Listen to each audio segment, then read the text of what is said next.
It is an ancient view that truth, goodness, and beauty cannot in the end conflict. Maybe the degeneration of beauty into kitsch comes precisely from the postmodern loss of truthfulness, and with it, the loss of moral direction. Roger Scruton.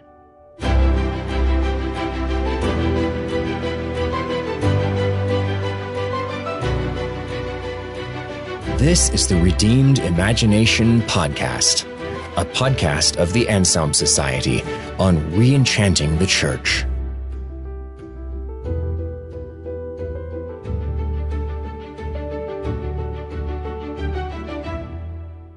Hello and welcome back to the Redeemed Imagination Podcast in our continuing series on the Centric genius.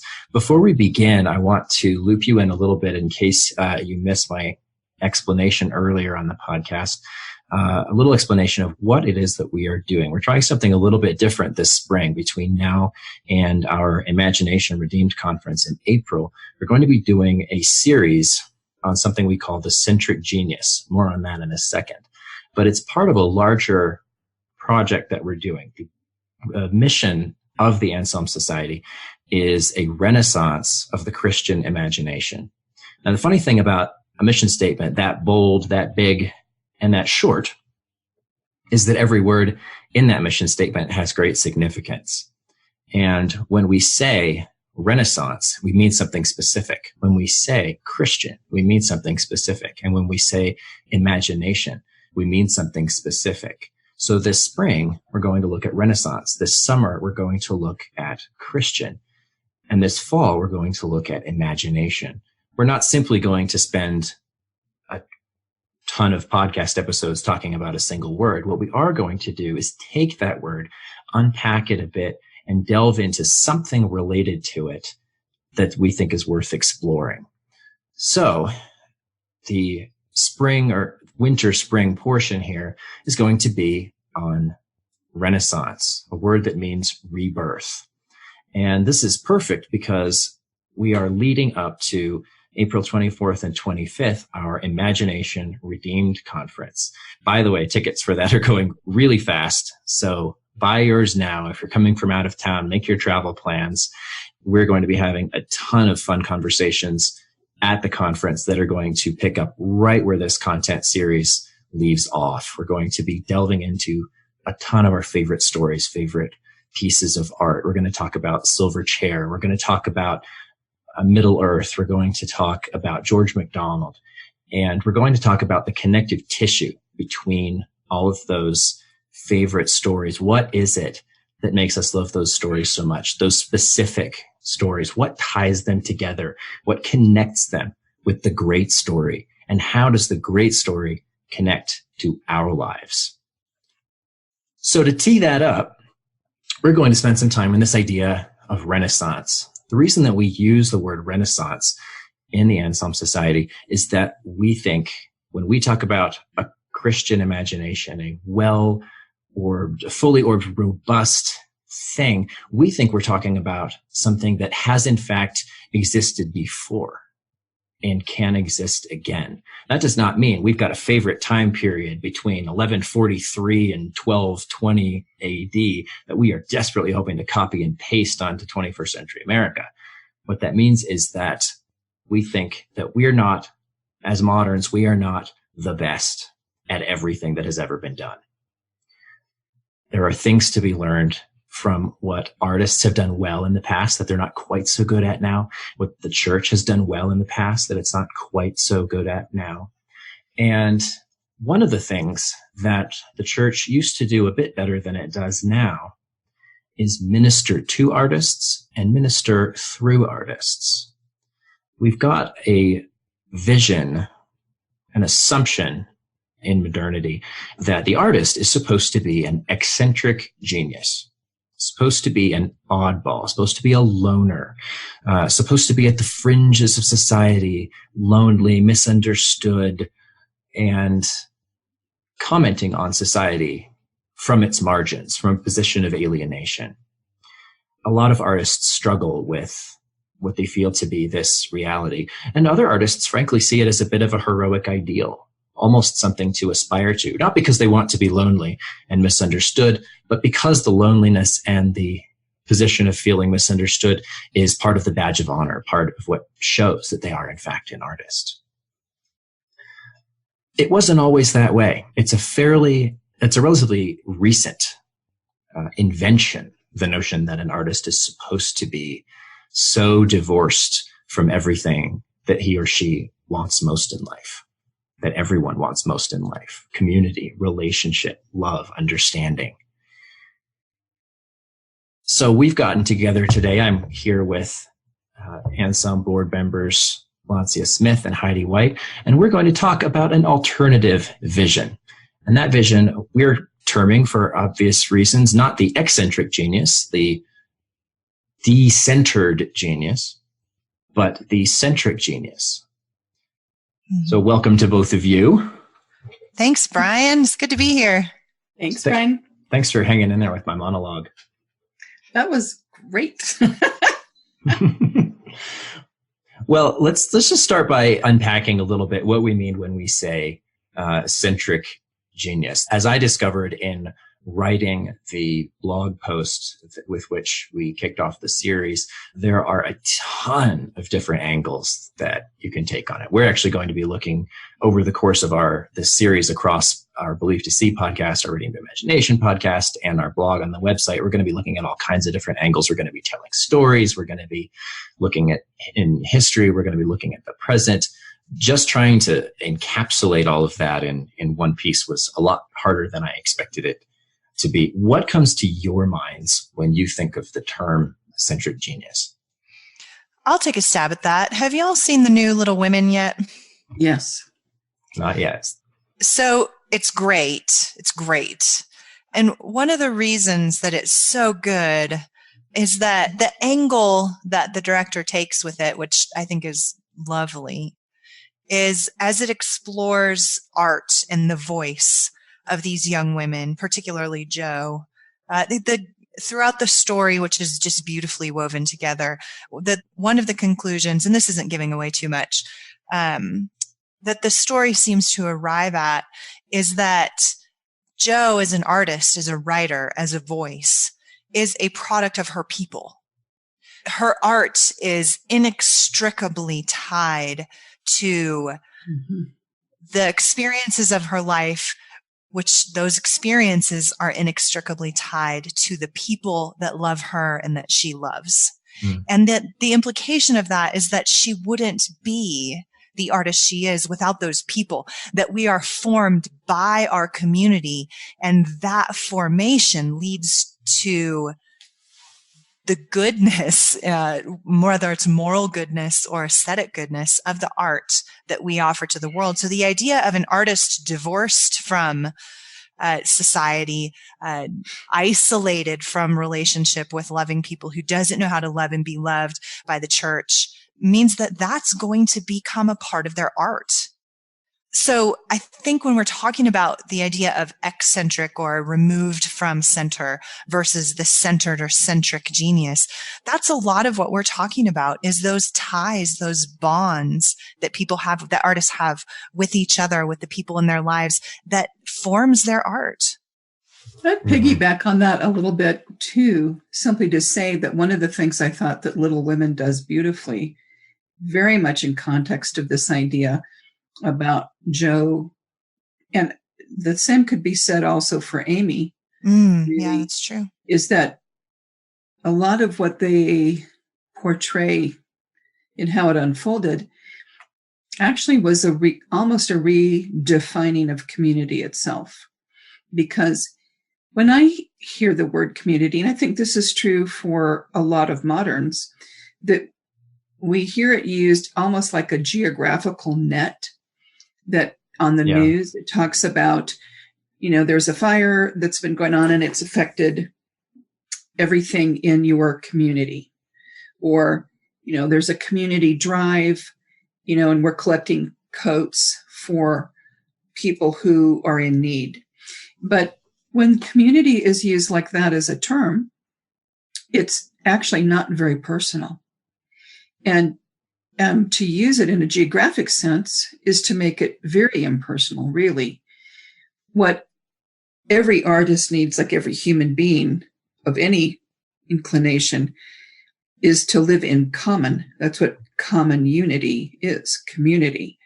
And what I saw so beautifully portrayed in Little Women is the fact that her community really were her common people, the people that she lived with in common, shared daily life with.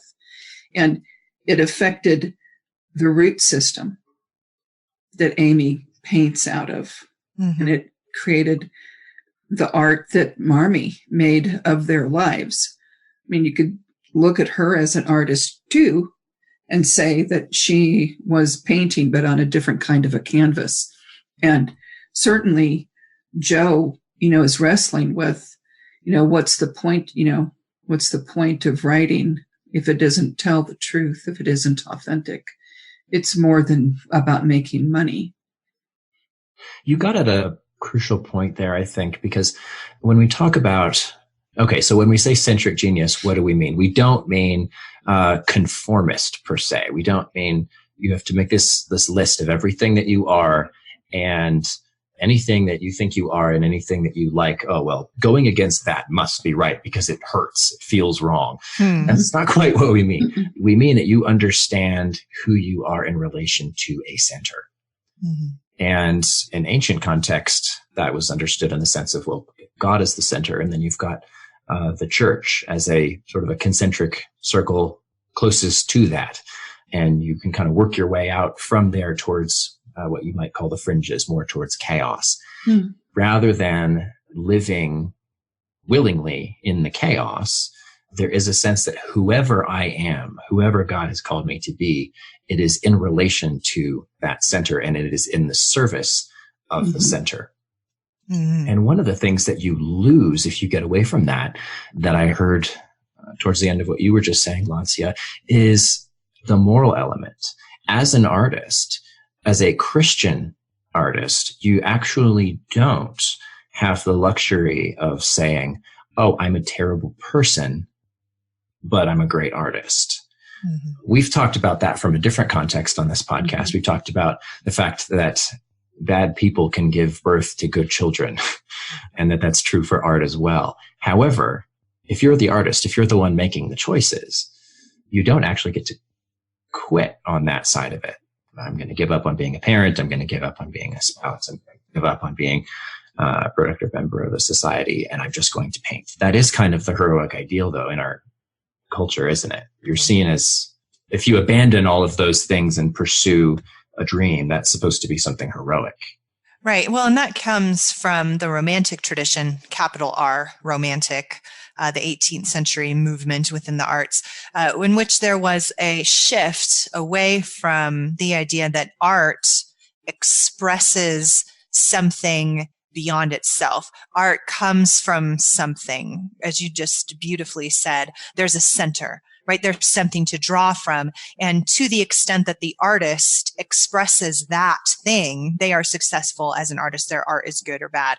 But the locus of the source of that art is external to the artist. That was before the Romantics. And for most of human history, that was the idea. You make something, and insofar as that thing that you make conforms to truth or goodness or beauty or God or whatever, family, whatever that source is, but the source is external to the artist. With the Romantic movement, capital R Romantic movement, there was a shift from expressionism to impressionism. And we've heard that in terms of painting, right? Monet was an impressionist. But there's something much more at stake with that shift. The idea that art is an expression of the artist. Whatever you make is an expression of what's internal and subjective to the artist. And so therefore the artist must be some kind of special person, right? Because if we're creating art that is an impression of the artist, then the artist has to be some kind of heroic, special kind of misanthropic person who has something to say that's better than what the ordinary person has to say, that's better than what the institutions or what God or religion or whatever has to say. The artist then becomes the expert on their art. Mm-hmm. And to the extent that the artist is somebody special, then their art will be somebody special. And there's something so seductive about that, but very dangerous about that idea. It's very isolating. Yes. And then where there becomes this romantic ideal to the isolation. Sure, I'm depressed and sure, I'm full of all these painful emotions, but that's how I'm supposed to feel because I'm an artist and I have something to say, capitalized, something to say, right? And that still has trickled down even within the church, so that there are Christian artists who think that they're trying to express themselves rather than expressing something that is greater than us, something transcendent that we can connect to, certainly. Right? That's why art is specific. We tell a story. We paint a picture. So art is very specific and precise, but there's something about that romantic ideal that's a distortion. Absolutely. Because one of the things that it fundamentally does is that it makes artists disconnected from the whole of the society in which they're born. It's a way of disenfranchising people from the beginning. And you can look at a lot of different ways that artists define themselves, but one of the great poverties of our particular time period is that people are being born with tremendous gifts, just as they always have. And yet there's so little understanding of how those gifts are used in a way to serve the art, serve, their own soul, serve their families, serve the community in which they live. I mean, people don't understand even what the roots of great art actually amount to. There's just no context. And what's so critical about the concept of a centric genius is that it's a centered genius. The other word for that would be whole. That we look for what it means to become whole in our art, to be a whole human being, to be integrated.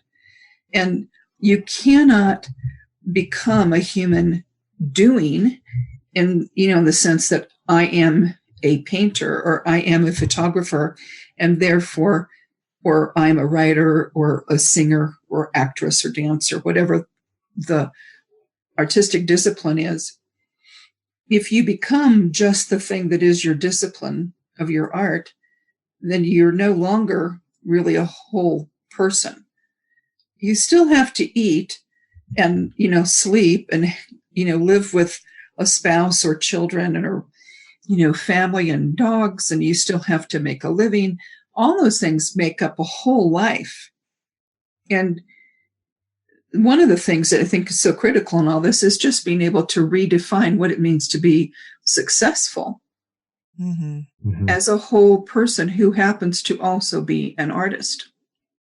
Well, on some level, this is so intuitive and so basic for a Christian. It's a bit trickier for it to be quite so intuitive if you're not, which is not to say it's not intuitive at all. But for the Christian, the call is fairly basic. It's fairly straightforward. Love your neighbor. Right. Love God and love your neighbor. In the post-Gospels context, be a member of the body of Christ. You don't get out of jail free card from these commandments because you're gifted with a paintbrush or can string words together intelligently. And on the most basic level, you've just created a conflict between the modern ideal of the artist and what you might feel you might be called to as an artist and what you are clearly called to as a Christian. Right.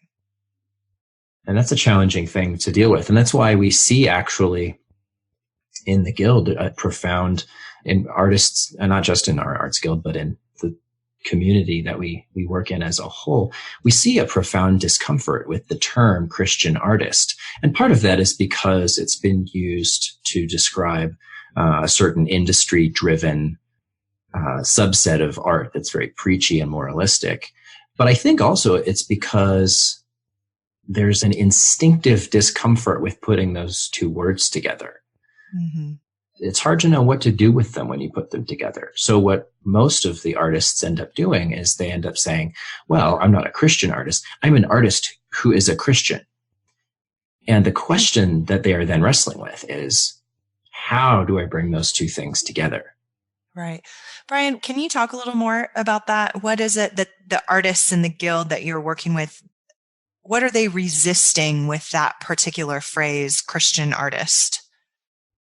I mean, the story varies a bit from person to person. There's definitely people who had a bad experience with, say, the Christian fiction publishing industry. Mm-hmm. I wrote what I thought was a brilliant book, and they didn't want it because there wasn't a conversion story at the end. Right. Or because the themes in it were too serious. Sometimes it's along those kinds of lines. But I also think that they have been forced to a large extent. And here, I don't want this to sound like we're sitting here criticizing artists for doing it wrong. This is the world. If you're gifted in an artistic field, this is the world that you've been born into. That's right. This is the hand you've been dealt. And so on the one hand, you have this experience. Maybe you were raised in a Christian home. Maybe you converted at some point later in your life, but you got this identity and you have some level of attachment to it. Maybe you're a little bit at the fringe of your church because you had a bad experience with a pastor who told you were going to hell for reading Harry Potter or something like that. But more than likely, you're in an okay position in your church, but you don't really know how this artist side of you fits into it. And then on the flip side, if you want to pursue your craft, if you want to be excellent at this thing that you do, whether it's writing stories or poetry, or dancing or whatever, well, who do you have to hang out with in order to do that? Hang out with the best people in that craft. It won't be the Christians. It will be a secular, or an a-religious at any rate group that is mostly not Christians and that are pursuing, even if the group does include Christians, a heroic ideal that clashes with what you hear at church on Sunday morning as a heroic ideal. Right. I think that's one of the calls, though, of being a Christian artist, just by the nature of it. I mean, I am an artist, and I know that the art that I make through photography or through web design in particular, but even in my writing, none of those things would be focused on the kind of beauty that they are were I not rooted in Christ. So there's no way from my standpoint as an artist that I could ever just say I'm an artist. Well, how ridiculous. I mean, that would be like trying to take my gender away. I am a Christian. I am a woman. I am white. I mean, as much as that disappoints me, I prayed, dang it, to be some other color, and the Lord just left me, a vanilla cookie, and I just didn't get any vote about that. But those things, to be able to say I am, is a really important part of making peace with our own identity and the identity that is given to us and the identity into which we ultimately end up growing. That's a thing that we get to work out, in community, in a group of core relationships where we're loved. And so I'm looking at people who struggle with this, and Christian artists, you're right, do oftentimes end up spending time honing craft, developing creative excellence in the company of people who don't believe, because they equally have committed, to developing their discipline. And that is one of the reasons that it is so lonely, as an artist, because you will find 90% of the people that you spend time developing your art with don't share the roots in Christ. And yet I think the Lord uses that. What's critical is that we still have some place to go home to at night, like the Anselm Arts Guild, or hopefully we have a family system that understands those things that we wrestle with. But I think to some extent, my hope is that, we find some ways to make peace with what it is that we mean when we say, I am a Christian, I am a Christ follower, and I am a photographer. In that order. Yes. It's a crucial thing because it is. This is another sense in which the term centric genius is helpful, because if you think about it in terms of that image of Yes. concentric circles, or in terms of a hierarchy, there's another word you're not supposed to use these days, hierarchy. But if the things that matter in your life, if you can handle the tension of having the things that matter in your life rightly ordered, Yes. one above another, that puts you in a place where you don't have to choose between good and bad, important, unimportant. Those aren't the only two types of, it's not this binary thing. You've got one or the other. You don't have to choose between God and your art. If you pursue art, there's this concept, I'll step back for a moment. There's this concept in theology. The Roman Catholic theologian, William Cavanaugh, uses this term, and I love it. It's migrations of the holy. And you see it in, the writings of Edmund Burke in the 18th century, this idea that basically you've got for lack of a better term, you have a God-shaped hole in your heart. I mean, to use the cliche, but if you don't have God there, you'll put something there instead. Worship is simply worthship, ascribing ultimate worth to something.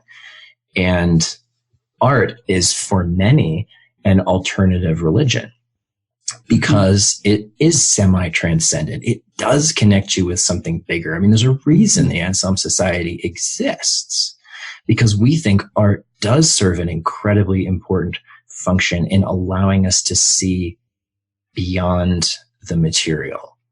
But if transcendent isn't about transcending to something, towards something, if there isn't an ultimate goal, if you say, I am an artist and I demote God in order to pursue that art, your art will in fact suffer. Absolutely. Whereas if you put God at the center, and instead of holding this part of who you are back from him, say, this is yours. You gave this to me. I give it back to you. Bless it, complete it, perfect it. That's when you can start to take off as an artist. And that's where we try to take people with our guild. It's on this journey from, I don't want to be a Christian artist. I'm an artist who is a Christian, to this third stop where it's, you're an artist Christian. Christian's the noun. Artist is the modifier. Artist is how you particularly are called to be a Christian, not the other way around. Mm-hmm. Right. So have y'all read anything by Daniel Borstein? He wrote a series of books on the discoverers, on the great events of Western culture. He's a librarian of Congress and a secular Jew, an atheist. And he wrote, like I said, these series of books on, the great discoveries and people in Western culture who've most shaped Western culture. So he did an interview a few years ago, and the interviewer asked him, good question, very good interview question, what was the biggest surprise that you encountered in doing research for your book? And his answer was, the greatest surprise to me was how important the Christian faith was in the Western tradition. And he said, because I'm an atheist, I don't even believe in God. But he said, there is no way we would have this rich tradition, unparalleled in the history of the world, without the Christian faith. And he went on to talk about how a belief in a creator then motivated generations of the greatest thinkers and discoverers and writers and artists that the world has ever known to create like the God that they believed in. And he also then talked about how the Judeo-Christian faith believes in a redemption of suffering. And because of that, there was an ethic of redemption that informed the entire Western tradition. Now, I'm not setting apart the Western tradition as the greatest tradition. He was. I'm not. But what he's saying is extremely important, I think, for us as artists to know in looking back on the greatest artists that the world has known, they are overwhelmingly believers. Overwhelmingly, they're believers. So the idea of this kind of tortured artist who's off at the fringes, not believing in anything, and that that's somehow some kind of ideal flies in the face of history and absolutely undercuts the great and rich tradition that we actually do have of artists. Sure, there's plenty of atheists and there's plenty of people who followed other religions and other faiths. That's true, especially more modern. You know, Monet, for example, talking about Impressionists, he was an atheist, and he created great art, beautiful art, and we should go look at it and we shouldn't throw it out because he was an atheist. But Shakespeare, right? But Dostoevsky, these people who do understand what it means to suffer. They do understand what pain is and lived a fully human life. And so there were times when they were lonely and abandoned and all those things too. But overwhelmingly, we're talking about the great artists and discoverers of the world were people of faith, or at least shaped by a culture of faith.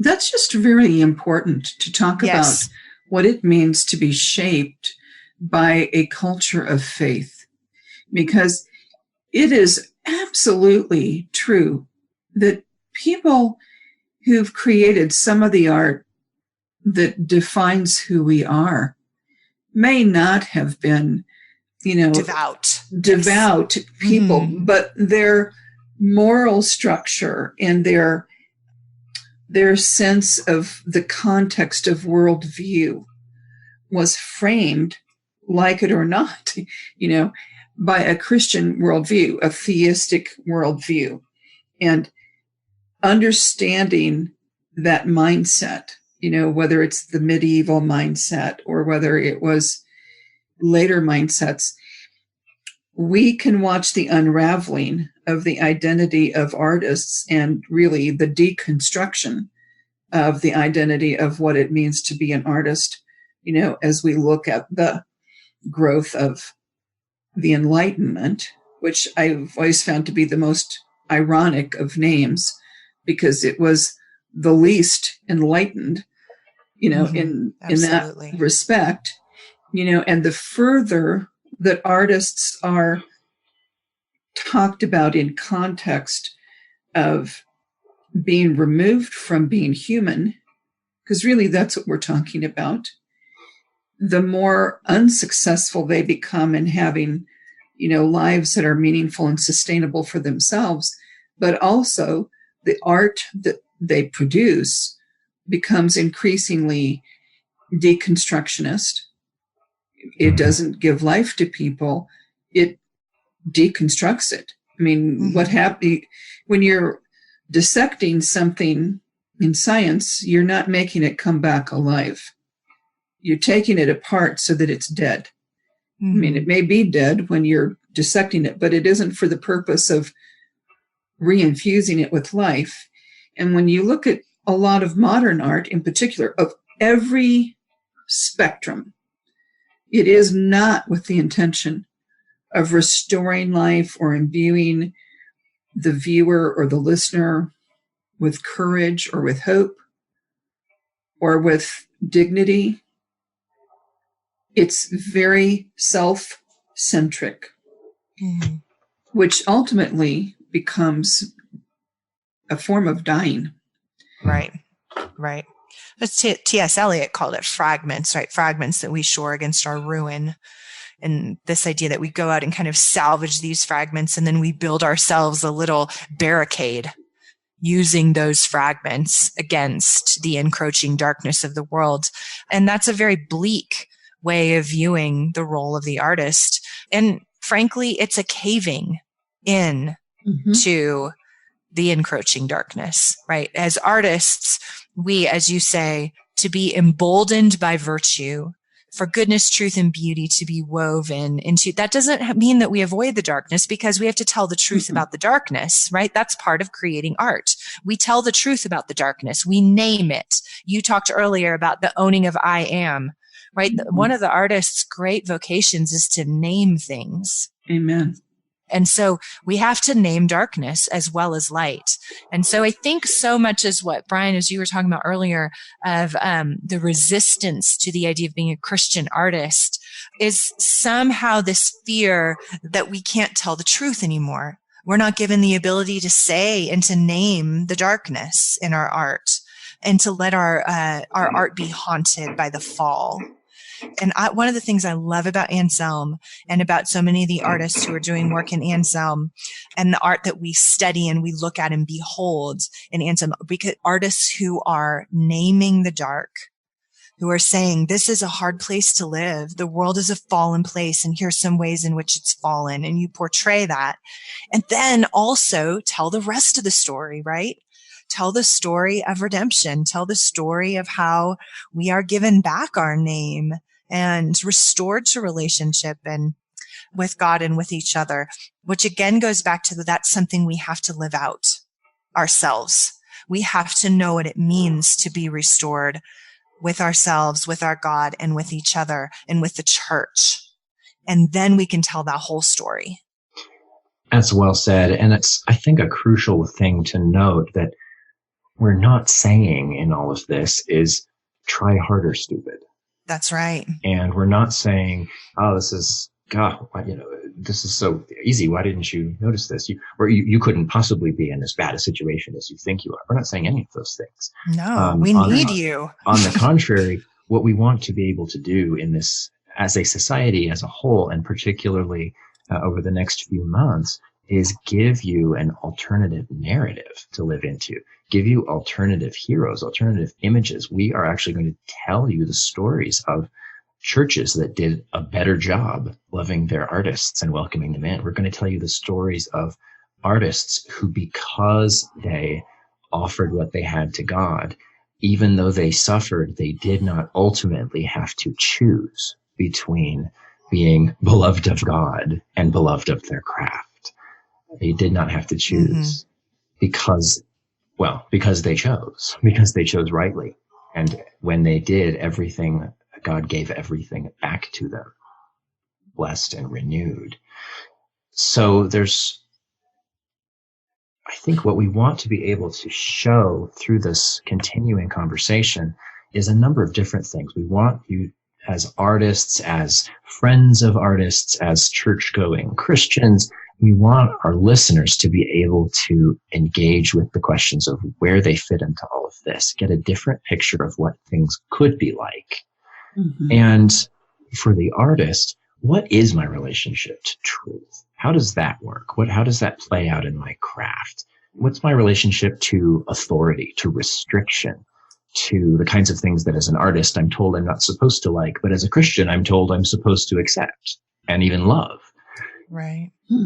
And for those who do not consider themselves artists, we want to be able to give them a vision for, hey, you know that person at the back of your church that's really hard to talk to?